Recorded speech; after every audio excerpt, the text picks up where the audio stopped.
Habari za amani. Karibu katika Genesis mpaka Ufunuo. Somo la leo ni la 52. Leo tunaangalia Mambo ya Walawi 23 ambapo Mungu anawapa Waisraeli ratiba ya sikukuu, si tu ibada bali sikukuu za furaha. Hebu tuangalie jinsi Mungu alivyopanga mwaka wake kwa sikukuu za baraka na kumbukumbu. Mwanakondoo anatuuliza, kwa nini binadamu hawafurahii sikukuu za Mungu kama alivyokusudia? Tutajifunza. Mungu anaongea na Musa, sema na wana wa Israeli uwaambie, hizi ni sikukuu za Bwana, mikutano mitakatifu, mtakayoitangaza kwa wakati wake uliopangwa. Sikukuu 7 za Bwana ni Sabato ya kila wiki, Pasaka, sikukuu ya mikate isiyochacha, sikukuu ya malimbuko ya kwanza, sikukuu ya majuma 7, sikukuu ya tarumbeta, siku ya upatanisho na sikukuu ya vibanda. Kila sikukuu ina maana yake maalum na inaashiria kitu kikuu kuhusu Mungu na mpango wake. Hebu tuangalie mambo tuliyopoteza. Kwanza, sikukuu hizi ni mikutano mitakatifu, sio tu karamu bali wakati maalum wa kukutana na Mungu. Pili, kila sikukuu ilikuwa na wakati wake uliopangwa. Mungu anapenda mpangilio, si utengano. Tatu, sheria ya kuacha masuke katika mashamba ilihakikisha mgeni na maskini wanapata chakula. Nne, sikukuu za majira zilikuwa za kufurahia mazao, kutambua Mungu kama mtoaji. Tano, amri ya kushangilia mbele za Bwana inaonyesha furaha ni sehemu ya ibada.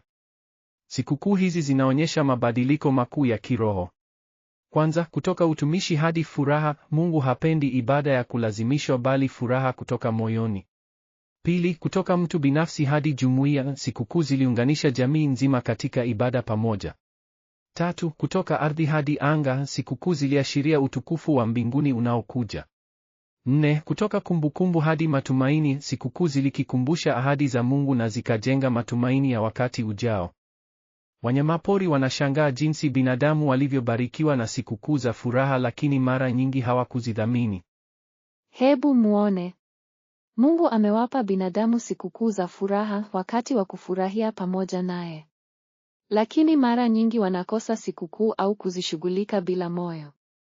Naona jinsi Mungu alivyoamuru kushangilia mbele zake ya furaha ni ibada. Lakini binadamu mara nyingi wanafikiria ibada ni kitu cha uchungu tu.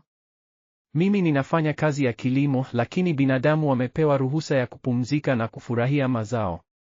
Baraka kubwa zaidi kuliko wanyamapori, lakini si kila wakati wanaitambua.